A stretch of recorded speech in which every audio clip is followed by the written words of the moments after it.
German World War II tank is your handle in Discord. Uh, But yeah, World War II. Thank you. Sunburst Room, Wednesday 1700 through Saturday, and we'll be the only people in that room. It's 1,900 square feet. There's currently 23 tables in there. Should be plenty of space. guys, I'll kick off at 2:05. All right, just a couple more minutes. Let people wander in here.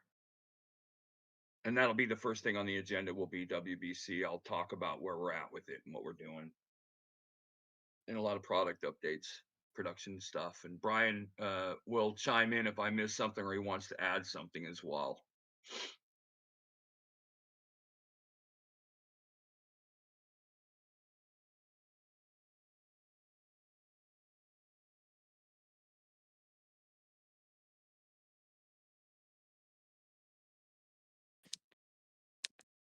And I don't know how you say it. I don't want to say happy Memorial Weekend, but hopefully everybody has a good safe Memorial Weekend here in America.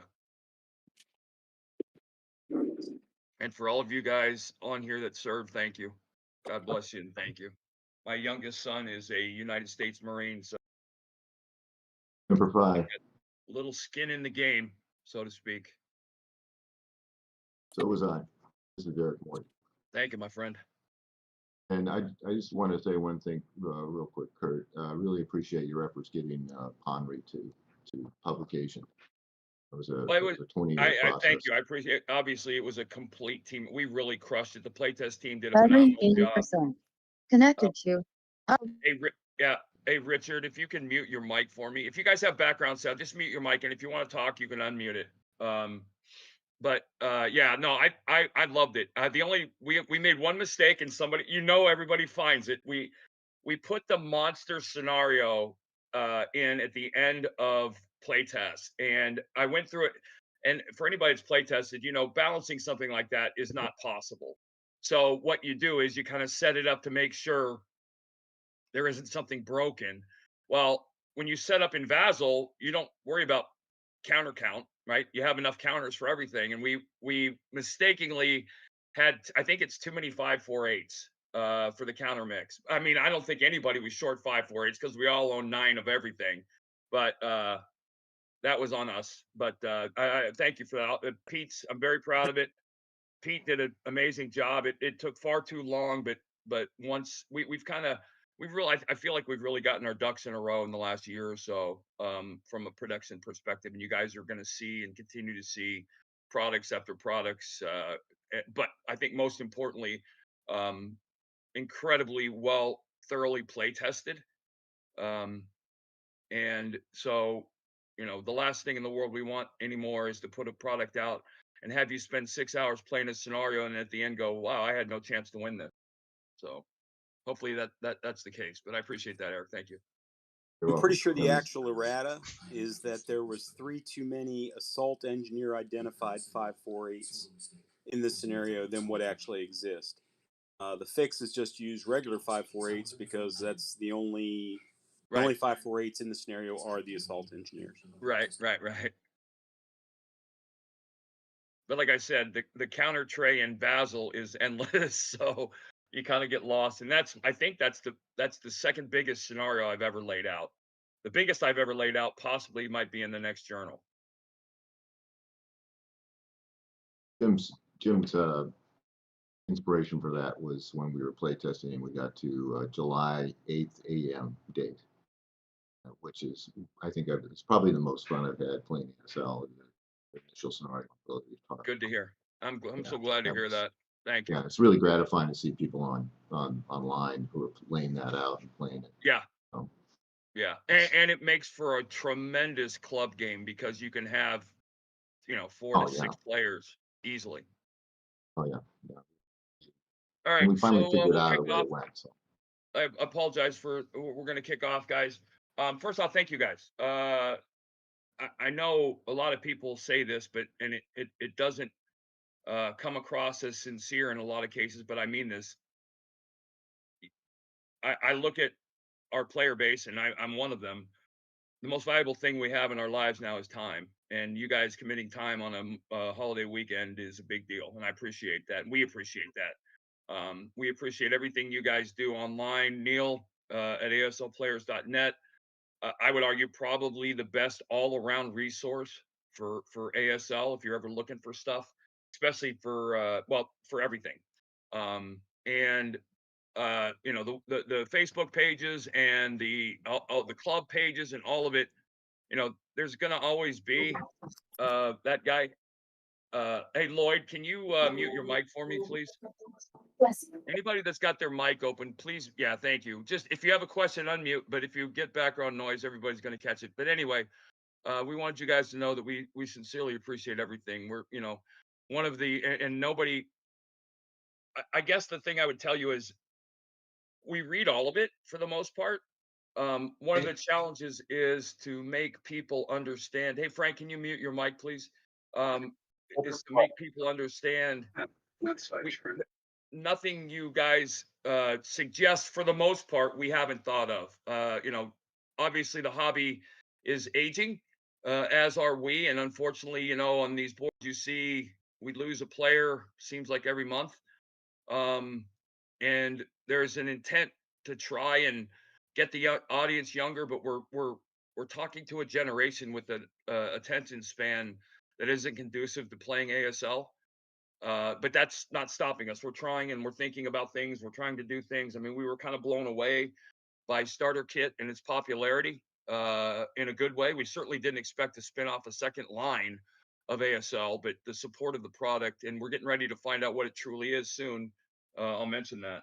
But I just want to take that moment to make sure you guys understand we sincerely do appreciate everything you guys do, and even the bitching and moaning. We understand it comes from a place, for the most part, it comes from a place of passion and commitment to the hobby. You know, with the exception of critical hit. So, going to start out by talking. Okay, so let's just kick it off. First thing on the agenda is WBC, the first ever ASL World Championship. And you know what? Hang on one second. Let me grab something. Be right back.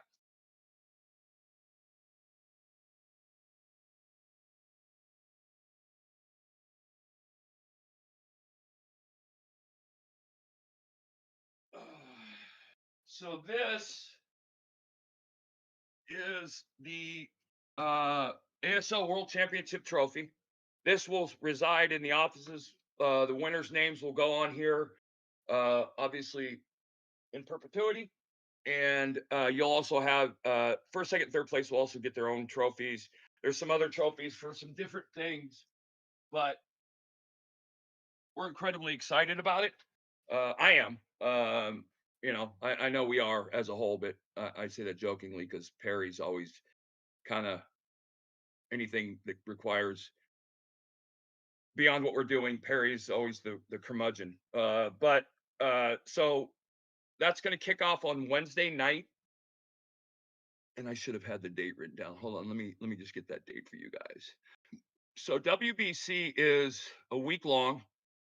We will be there the weekend prior to the tourney starting. I want to say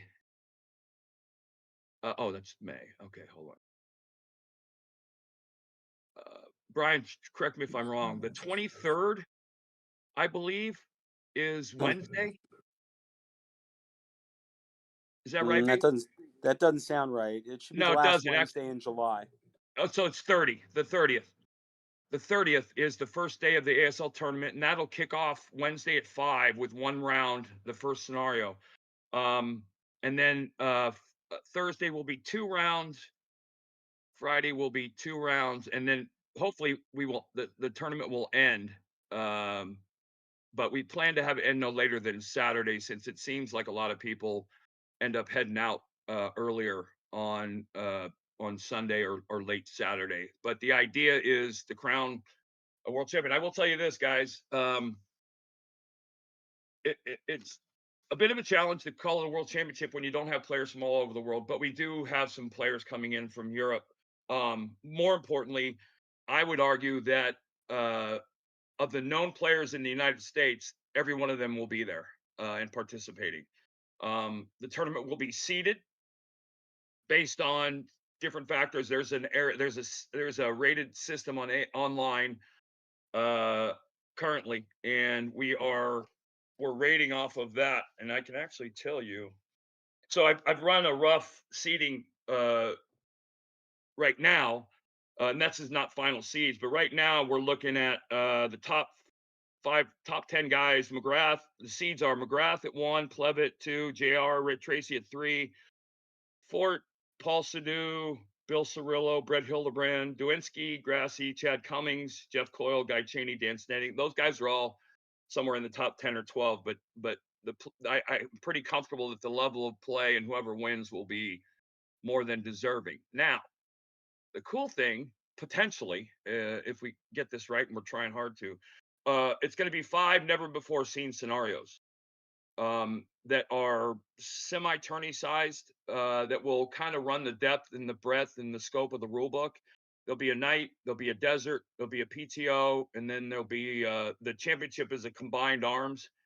Uh, and so if you're going to win, you're going to win knowing the rules, which was kind of my, I got caught up in more in content trying to make a night desert, and when at the end of the day, Brian convinced me, and he's right. We need to make sure that we put 5 balanced scenarios on the table, because I don't want a scenario or a round to end with someone saying I had no chance to win. That's my nightmare. But the prizes are pretty big, and the scope is wide. So the winner of the tournament will get Multi-Man Publishing products for life. The runner-up will get ASL products for life. And then there's a litany of awards and products, and you don't have to win the tournament to win something valuable, is what I'm trying to say. And there'll be multiple brackets below, so it'll be a one and done, in the sense that if you lose, you won't be eligible to win the championship, but you'll fall to another bracket. Um, and we have enough attendees. I had been pushing. We're at 24 or 25 attendees. I'd been pushing 32 was the perfect number. And I'm praying we can get to 32. 32 would be 5 rounds, but what we'll have in place in case we end up with an odd number, we'll have a couple very good players who have who would be on standby to play in the tournament if we end up with an odd number any round. So there are no buys. Um, but we've made the number we needed to make the tournament happen now. So like I said, and the idea is that we will live stream. The more I think about it, I think what we're going to do is live stream the main table, and we'll have a game each round at the main table in the room, and on a couple of the games, and hopefully, probably for sure, the championship game, yours truly and Brian Yass will be doing the commentary, which may be what is it, the broadcast company that watches language. We may have an issue there, but we'll try and do our best to accommodate. But we'll be commentating, and we have played and we'll have played all of the scenarios, so we won't be coming in naked. But that's the idea for this first championship, and then next year, I think the main goal is to get ASL back at WBC. And we did that, right? We did that. The starter kit tournament, struggles to get players, and that sucks, and it's not fun. And at the end of the day, we're a board game company.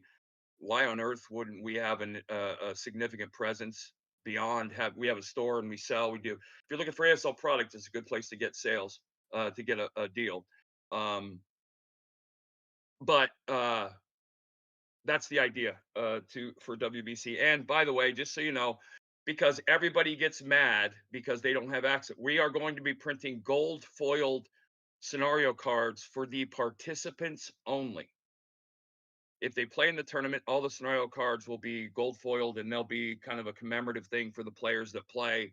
The scenarios we will be issuing in a future product, which leads me right to the plan right now is that we are going to release Journal 16 at WBC, and that will contain I'm going to use my air quotes, mini Hazel from Don Petros, Carpetcat Airfield, which is 2 new geos with 5 scenarios. And we've been playtesting the hell out of this thing. A lot of fun, but it's 5 scenarios pretty much over 3 3 geos, all the same geos in the scenarios, and they're cool. They're a lot of fun toys, from Whirlwinds to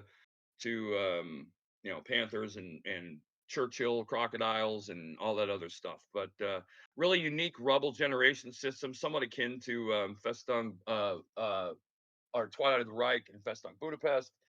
Um, so those we're finalizing a lot of that stuff. Um, Prior to that, don't you start barking. If you guys hear somebody barking, that's one of my bulldogs, Dolly, who's impatient. But prior to that, so Chef DuPont is literally at the finish line. We had really hoped, and we are trying to release it on June 6th, as everyone understands why. At the very worst, it would be up for pre-order then, but it'll probably, I would say probably, because I'm the optimist, it'll probably be ready to go and to be shipped then. Hey, Kurt. That's the goal. Yes, sir. Is that going to be a standalone, or Yes. previously I thought you mentioned it was small enough to be included or Yes. something? Yeah, So we were thinking about including it. And we had actually two. We had that and Carpet Cat Airfield, but I think we ended up deciding that we were going to do Chef DuPont on its own. Okay. So it'll be It's not really standalone. You still have to have Beyond Valor. You still have to have Yanks. right. Right. But it's self-contained in that you don't need St. Mary Glees, for example. And in the end, Ken is working on a master system that's going to join all three of these together. And obviously, then you would need St. Mary Glees and whatever the follow-on module is going to be called. I think it's just going to be Lafayette. But if you buy this on June 6th, you have Beyond Valor and Yanks, you're ready to go.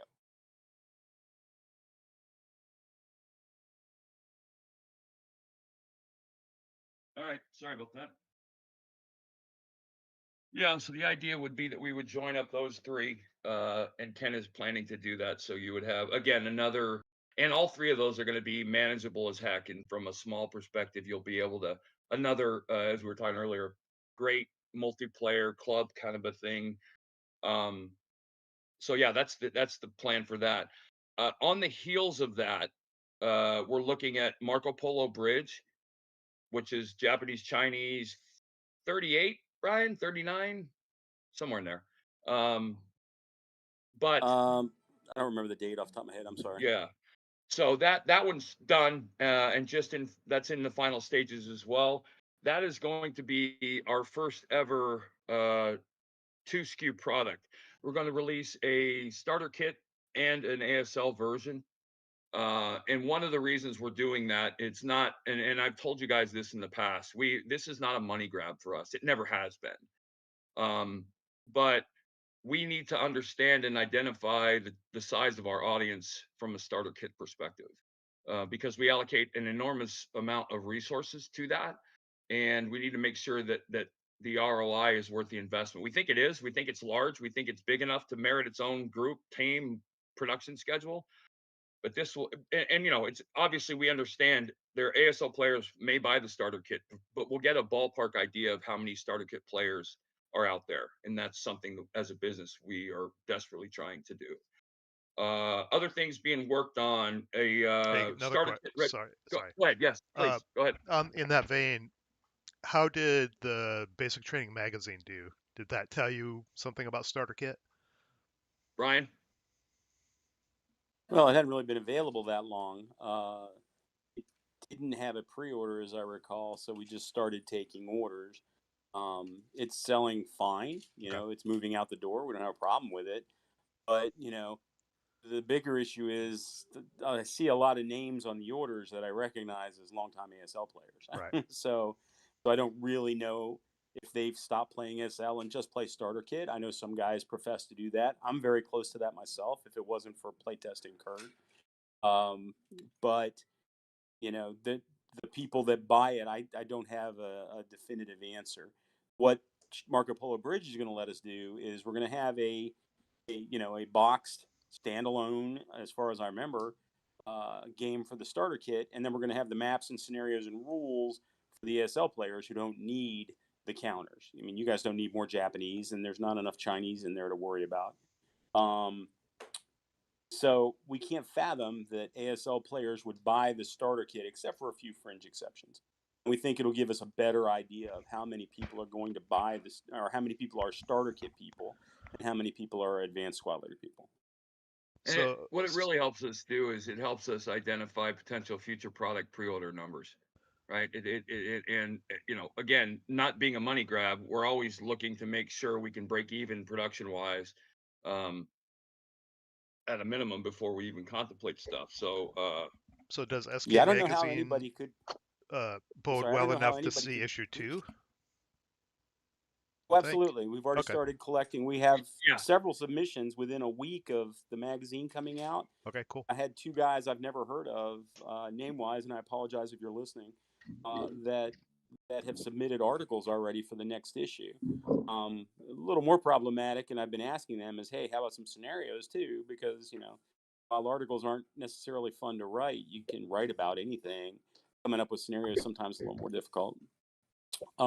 Real quick, in reference to it being a money grab, Kurt said that, or not being a money grab, Kurt said that twice. This is actually costing us a lot more money than just putting out one product.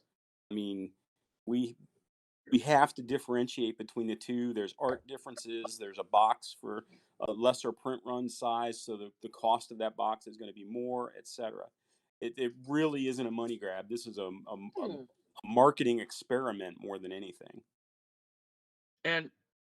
and we, you know, I think we continue to say that. It almost seems like, you know, the more we say it, the more you can deny that we're actually meaning it. But the fact of the matter is, uh, we're a business, and you know, just to go off on a real quick side trail, the whole China thing with, you know, we certainly are very proud of being American, of publishing and printing and doing our business in America. But the problem is, it has become cost prohibitive to our customers. When you're looking at war games that are bordering, and some people have already done it, charging $175, $220, it's just, it's not realistic. And we only contemplated a move overseas when we got feedback that it would be a significant change in our retail price to our customers. Yeah, Obviously, we're gonna switch over to printing in China, but that was before the tariff news. I'm sorry, I didn't catch that, Young. But they made a big statement. They're like, "All right, yeah, actually, guys, we pulled out of that." Yeah, we haven't, we put that on hold given all the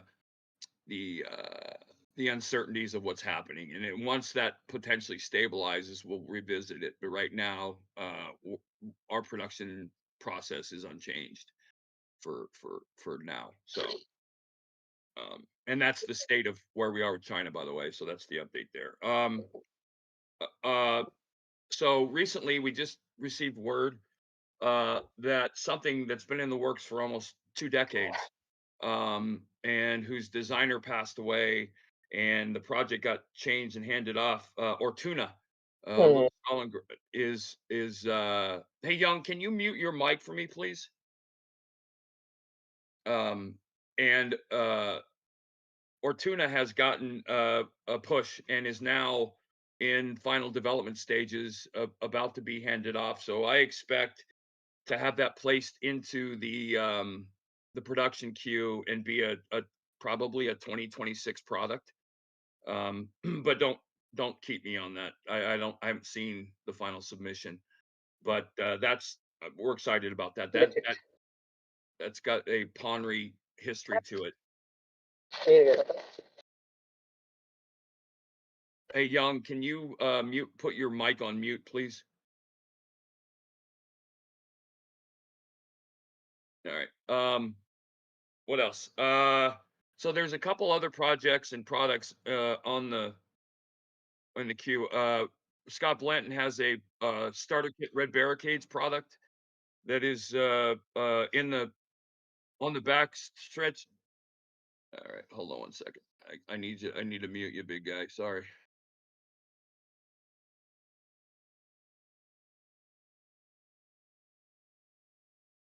All right.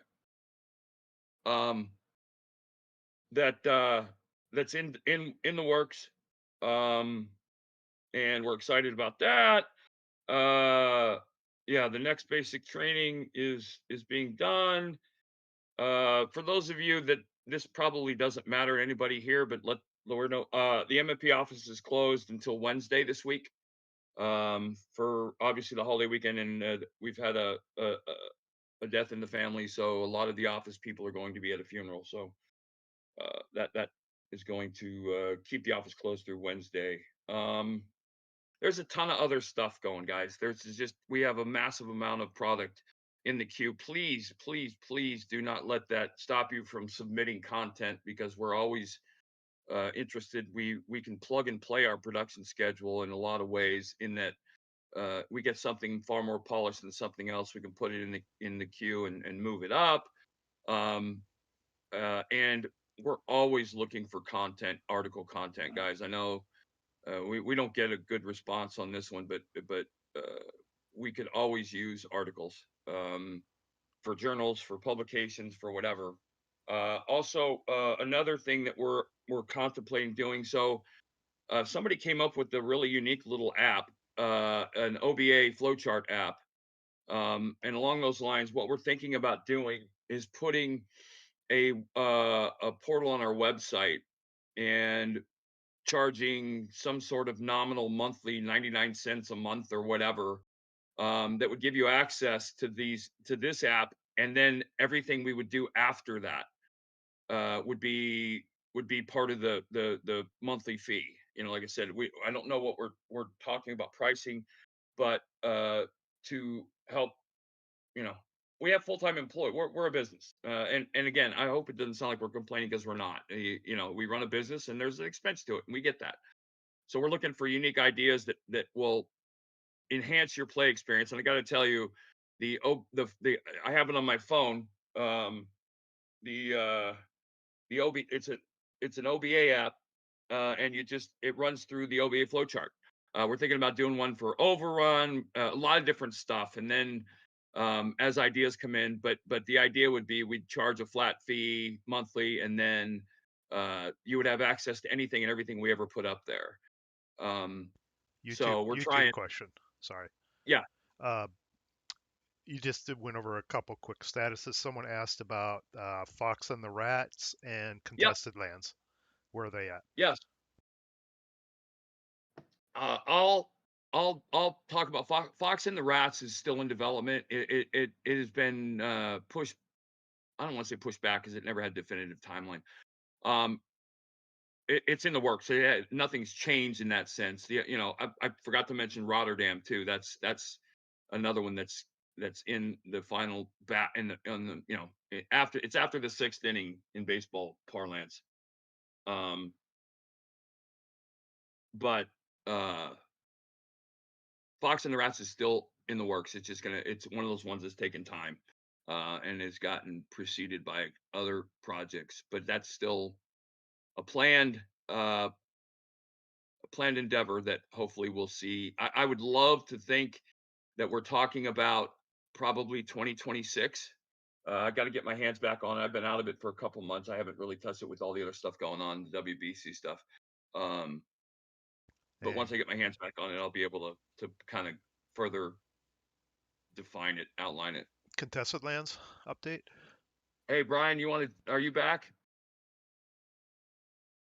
If Brian's back, so Contested Lands was the one that was ready to go, and we put on hold.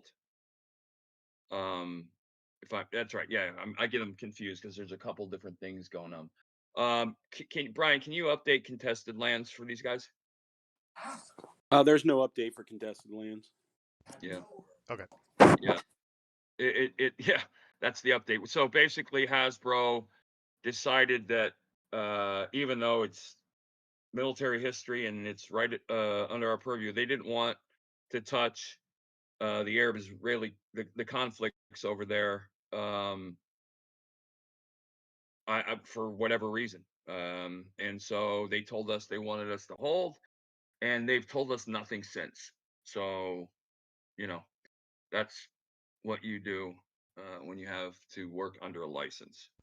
But I would argue that at a time and place when that hold is lifted, it'll be probably very quick to publication, given where it's at. In the interim, we've gotten from that same group a module around French Indochina that we're currently working on. They're working on final submission for that. You know, and curious to see what the interest level is in that. And so, yeah, that's where we're at with that. Spanish Civil War. Another quick question on the YouTube. Yep. So that one is, so that happened. That happened. We had an issue. One of the developers basically said that he couldn't, in good conscience, work with someone who was sympathetic to the Israeli cause or something. I don't know what it was, but it was a nightmarish conversation. He backed out. It was anti-U.S. sentiment. He just did not Right. want to work with anybody involved in the United States at this point. Right. So with that came, so we told them to pull all any and everything he had done for the module, which turned out to be not a ton, but enough to give it a little kick in the ass and push it back. So the guys are going back in redoing his contributions and resubmitting to us, you know, sometime in the next period, I don't know, 6 months maybe. But when that happens, it'll, you know, we'll put it back up and get it on the schedule. But that just got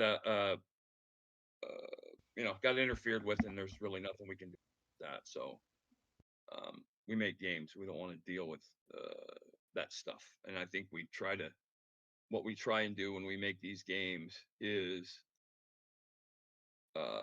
give service to history and tribute to the true greatest generation. And so, you know, not everybody sees that, and especially people that aren't in our space don't understand what we're doing.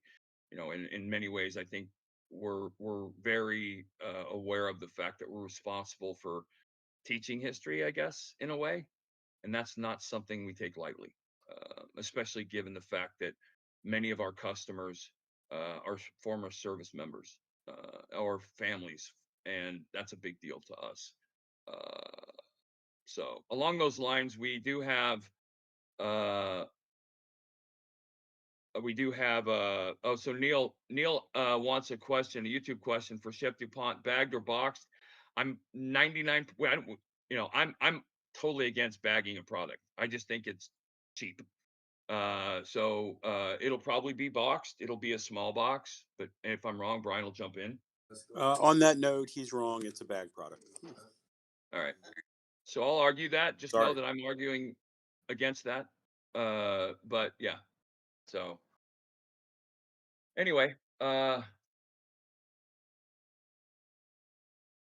yes, sir. So Rotterdam is, I'm gonna say, and I'm gonna use baseball as an innings. So with the ninth inning being end game, I would say we're in the seventh inning of Rotterdam, sixth, seventh inning. Lot of it's you've seen the map, I'm pretty sure, right? And so yeah, there's a lot of new stuff on the map that we need to make sure we get right. That was thunder, by the way.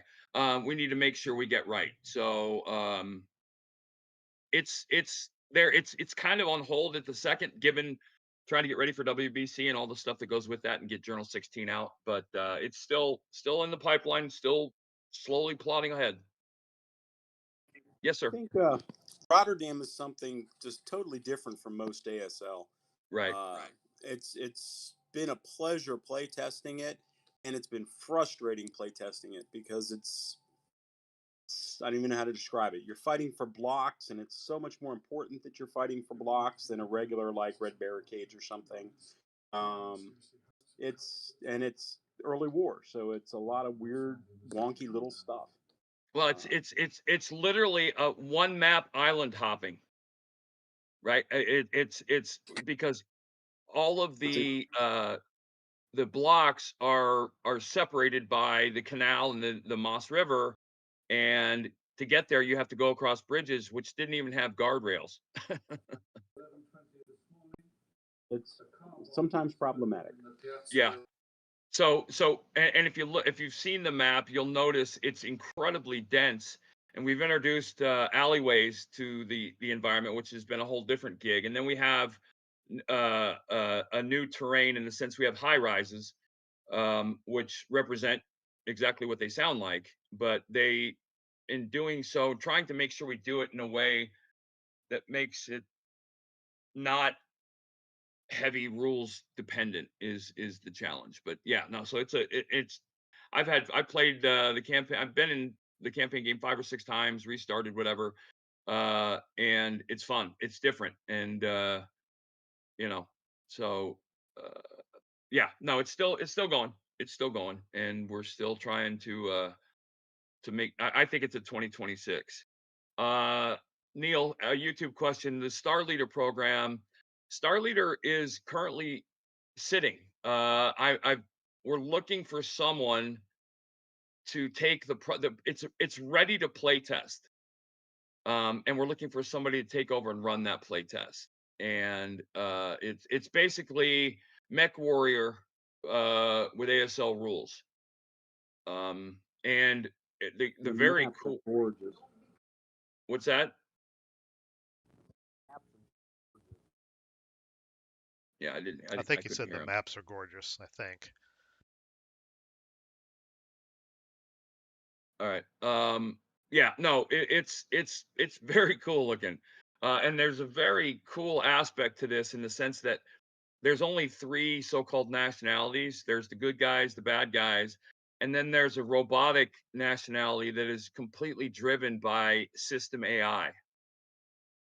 Um, which is very cool. Obviously challenging and complicated, but we're looking for someone with interest in that genre to take the playtest and get the playtest up and running, because we don't have the resources right now to do that. So, but if you are interested, it is ready to play test. We have a physical product, one map, and all the the maps and counters, um, and it's ready to go with the rule book. Is it So vassalized? it is not vassalized, Okay. but yeah. So that's that. Anything? Yeah. So anybody else? I'm open. Anybody has any questions? Let me know. This is it's been too long since I did the last one, and I won't let that happen again. But I just want to make sure. This crowd usually does a good job of spreading the word. So yes, sir. Uh oh, I think we have a couple in the hopper. Um, I can't tell you for sure, but I know there's a lot of stuff. I think I saw one for the St. Mary map.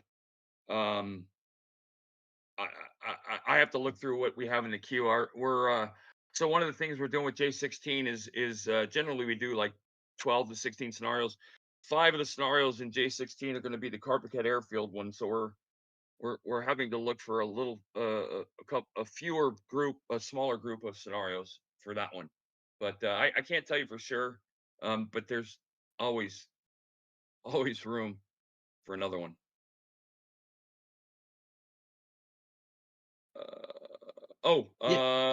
Okay. YouTube question. Uh, Kharkov. Kharkov. Let me go back to my innings. Kharkov is also in the 7th or 8th inning. One of the reasons it kind of got pushed back was I'm sure you noticed this. We did a glut of Russian German stuff, and we wanted to kind of mix it up a little bit. So Kharkov is close, very close. Another phenomenal design from Andy, and along the lines of Hatton, I think it's going to be incredibly well received. It's I've played uh, quite a bit of the scenarios, and it's fun. Um, so yeah, that and Sazzle is Brian. Can you give an update on Sazzle? I don't. I know it's been Scott's been handling the contact, but where are we at? My understanding with Sazzle is that the guy working on the electronic rulebook, Ray, was going to do a bunch for Sazzle with us as well, if I'm not mistaken. It's been a while. And mostly because he's been tied up getting the electronic rulebook totally caught up and the new Pocket Hazel rulebook caught up. They're all kind of intertwined. And that's all pushing Sazzle to the back burner.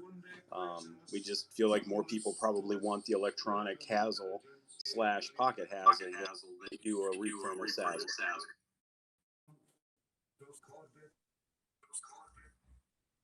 Yeah, and by the way, That's I my have opinion. a printer.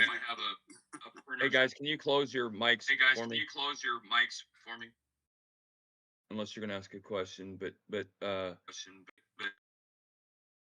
we I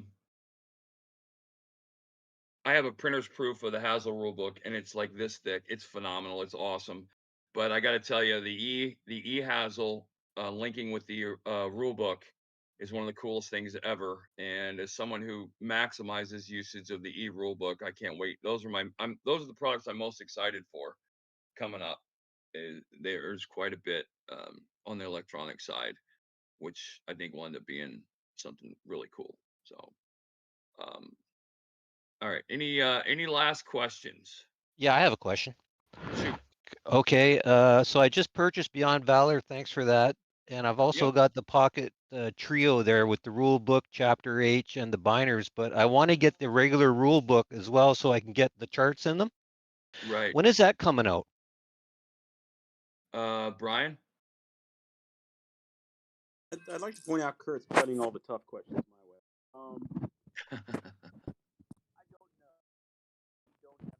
Well, let me jump in real quick. So what we're trying to do, and the initiative has been that we've set forward this year, is we are trying to and going to achieve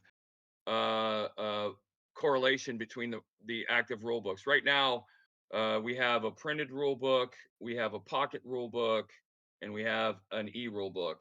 And we need to get to a scenario where those are all exactly the same in real time. So what we're planning on doing is on the 1st of next year, offering up the 8x11 rule book and charts and the a pre-order for a pocket rule book updated, and we can always update the rule book. But the idea will be at that point next year when we launch this 8x11 and the e-rule book, if we meet the rule book numbers, every rule book in existence will be exactly the same as the other one. Which, if you think ahead, that's going to entail, the following year, possibly offering and just offering up pre-order, not just offering a product, because we don't want to just offer something that only 50 people want, right?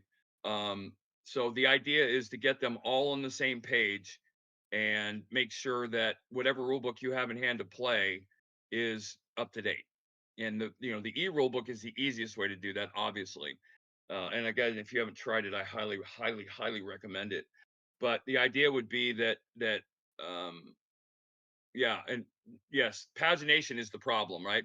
So what we would do is we would print the electronic version, and then we would just print. So for those of you that don't know this, and I'm sure most of you do, adding one word on a page of the rule book can actually push text 3 pages deep or 4 pages deep. The pagination gets screwed up. It doesn't happen often, but when it does, it's a layout nightmare. So what we're thinking about doing is we're going to publish the changes and embed them into the rule book in the e-rule book, and then we'll just have PDF pages on our website with the new rules amended. So you can, if there's some change to wall advantage in the e-rule book, it goes into the e-rule book, and then that page would be a high-res printable PDF on our website. You just print that out and put it at the end of chapter A, or you could put it in the page where it belongs if the pagination is screwed up and we have to just print an extra rule. So and then I've seen what people do with their rule books, and there'll be some guys come up with some innovative ideas, but the idea is going to be at some point soon all of anything that had any rule book, up-to-date rule book, will be exactly like the other ones. YouTube question. Four Bridges, Polish Eagles, and Sevastopol. Polish Eagles is, I would tell you, in the 5th inning. Four Bridges is still external, hasn't been submitted yet. That is the Bridge Too Far, Pegasus Bridge, Primasol Bridge, and there's a 4th one. I'm not sure what the 4th one is, but the idea is that that would be a module that would see changes to some of the stuff we've already done, and then they would be published as a whole. And then Sevastopol, I haven't seen anything on that. I haven't gotten submitted from that. Maybe you're referencing something else, but I don't know what that is. Anybody else? Seriously, anything you can ask. This is an AMA. I mean, ask me anything. Did you mention Ortuna? Yes. Yeah, I talked about that earlier. I was away for a little bit. I'm sorry. Question from YouTube. The decision at Elst is part of the starter kit reprint run that we're planning on. Festung Budapest reprint. I don't imagine that's anything in the near future unless we got some inordinately large amount of demand. But it's also, again, one of the reasons why we are looking other processes potentially outside of our borders, because Festung Budapest is a product. It's a great example of a product that it just unless we get to a certain number, there's no business reason ever to reprint something that physically big, and the demand would have to be significant. So yeah, like I said, I'm looking for someone that has interest in mech warrior, in that kind of thing, to take over the Star Leader playtest, and all that entails. It's a completely playable game right now. I have a physical copy, counters, everything, and the rules. So if you know of anybody or anybody has interest, let me know. Neil is dropping questions. No print on demand option. No, that's not possible. When you consider that we have to get our print runs for the most part, I think, into the thousands to be fiscally possible. These things being published and printed in America are, a nightmare cost-wise. So yeah, I mean, obviously we'd love to have, but that's one of the reasons why we're contemplating, if you think about it, and Brian can chime in on this, we're the starter kit stuff, we're thinking about reprinting the entire gamut, all 4 and Decision at Else, and we do that at one time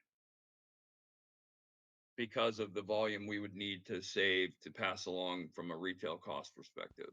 Have you guys considered making a starter kit bundle, or you put all 1 through 4 into one box? Have you considered that? Yeah. Oh yeah. We talked about it. It's one of those things that we have to go. The numbers have to line up and make sense for us, right? Because starter kit was the easy, affordable, accessible, financially accessible way to get into the game. You bundle that up, and not, offering them separately is the only way to keep that. But yeah, I mean, that's certainly something we talked about and potentially will do. It just, we'd have to figure out a price point that works for the publishing it and selling it.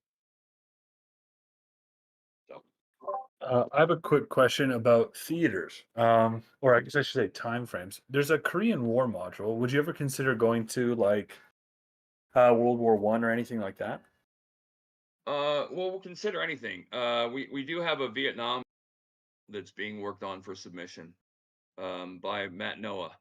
If anybody knows and wants to talk to Matt, sure. But I mean, we've talked about. I mean,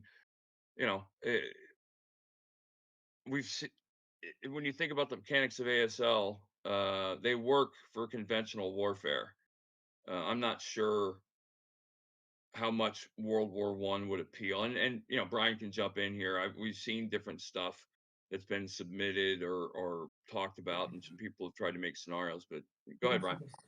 I think there's elements of World War I that would make sense, would be fun, but lines of trenches shooting each other across the open with machine guns, even if they're crappy machine guns, just doesn't sound all that exciting.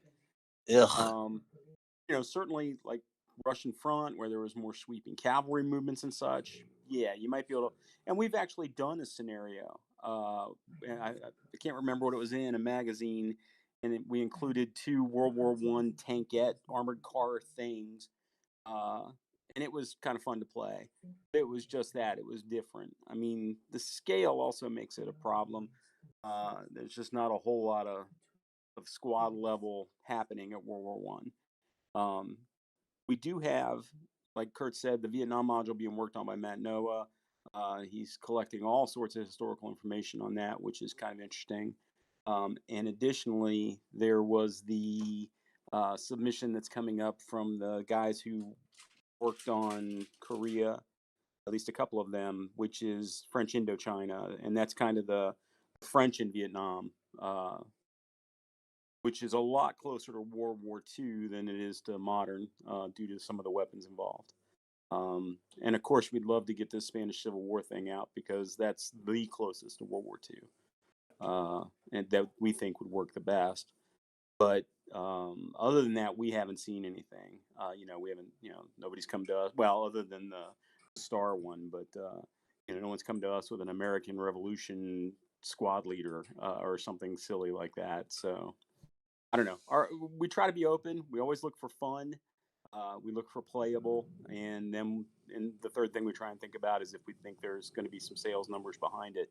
Mostly because all these things have to get run through Hasbro, and we have to be able to convince them that there's still a big enough purchasing audience that it's worth their while to keep the license going. YouTube question: is the eHasl close? Yes. There was a mention of dropping Chapter K from the rule book, which I think is exactly what's going to happen. And what I think we'll end up doing is exactly that. I think we'll end up putting it in our website as a free download because that's always expandable. And that maybe that falls under the monthly subscription thing we're talking about for having a specific page on our website that has product that enhances the playability of the game, with the app or whatever it is. That would be something maybe putting up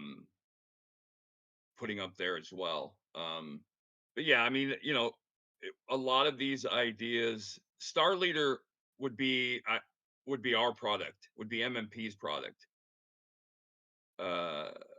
So yeah, I mean, yeah, some people are mentioning that there's a group in Kansas City getting ready to put out a World War I ASL product, which I'm gonna say it again just because it's true and it's how I feel. I mean, third party people are publishing product and breaking the law. The fact of the matter is you can't do that legally.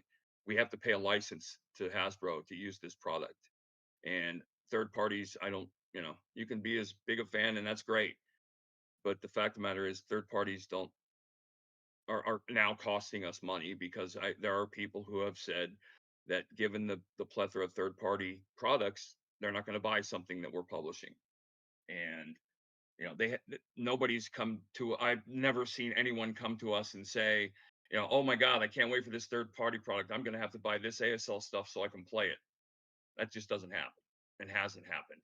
But it is what it is. And unless, Hasbro decides to change the rules or get serious and enforce the copyright, I don't know if they're going to, in a way that is meaningful and goes after it, then that'll continue to happen. It's just disappointing, like I said, considering that we pay a license and it's not a cheap to do this, and we've spent a lot of well, I mean we've now been in stewardship of ASL longer than I think Avalon Hill had it, and I think we're very proud of it.